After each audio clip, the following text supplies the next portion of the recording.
Just when you thought the crisis of military weaponry in America couldn't get any worse or any more ridiculous, there's a report out today about the next place where military weapons are becoming normal. Raw Story reports, quote, taking advantage of U.S. Defense Department offers of free or low-cost military hardware, Texas school districts have been helping themselves to high-powered weaponry, bulletproof vests, and armored vehicles to militarize their campus police officers. Wow. So before we learned that, of course, police all around the country are getting military-grade weapons. Now it's campus police officers. Okay, mall cops, look out, you're next. Hang in tight. We'll get you some fantastic machine guns shortly. Maybe some anti-aircraft missiles, maybe a tank, maybe a grenade launcher. Quote, a KHOU investigation shows that 10 school districts in Texas have been acquiring the military surplus under a government program that allows them to load up at little to no cost. According to the investigation, the districts have acquired 64 M16 rifles. Those are very, very important when you want to go from recess back to your English class. Better make sure you have an M16 nearby.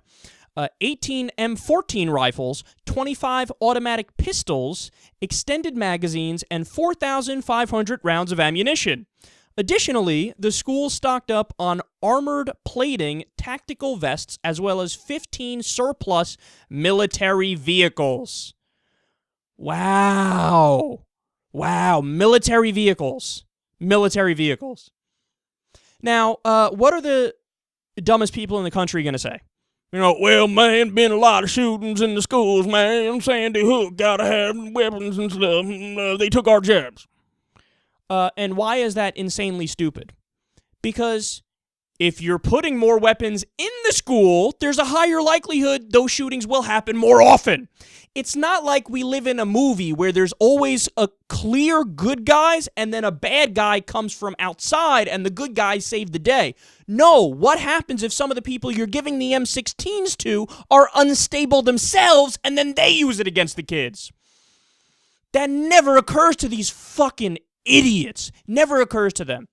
That, oh, maybe some of the people we're arming to protect the kids are the ones that are massively depressed or schizophrenic or have a prior criminal record or are suspected terrorists or have any of a number of problems and might end up going buck wild and shooting and killing people. Never occurs to them, because in their mind, life is an Arnold Schwarzenegger movie. So all the people that we gave the weapons to, well, we know they're going to be good people because we gave them the weapons, man. But that's not true. And of course, what did the Harvard gun study say that we brought up on the show going back years now? It said more guns equals more gun violence.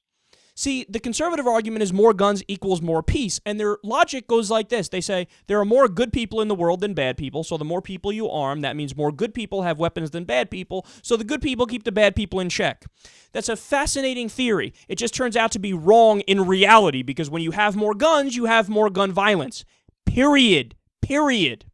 But now, I mean, the crisis of gun anarchy in America has gone above and beyond anything anybody could have ever imagined. Because first, when you take a look at the laws, you see what? 40% of the gun sales in the U.S. are done with no background check associated with them whatsoever. That's what they call the gun show loophole. Okay, that's a massive problem. Then we realize, wow, it's still legal for people on the terrorist watch list to buy guns. You can't even pass a law to close that gigantic loophole? But they couldn't. And then when you look at the state situations and the state laws, in a lot of red states, you're legally allowed to carry in schools, in churches, in government buildings, and in bars while intoxicated. Because what could go wrong in any of those scenarios? Some places, some towns have mandated people own weapons. this is gun anarchy. We have over 300 million guns in circulation, and now we've gotten to the point where we've made our police armies. There's more military equipment with our cops than some actual militaries have in the world. Isn't that stunning? In the year 1990, a grand total of $1 million was sent through a government program of excess military equipment to local police around the country. Now it's up to $400 million a year. In total, it's been $4.3 billion. When you have a hammer, everything looks like a nail. And now you're going to give campus police guns? School shootings are going to happen more often now.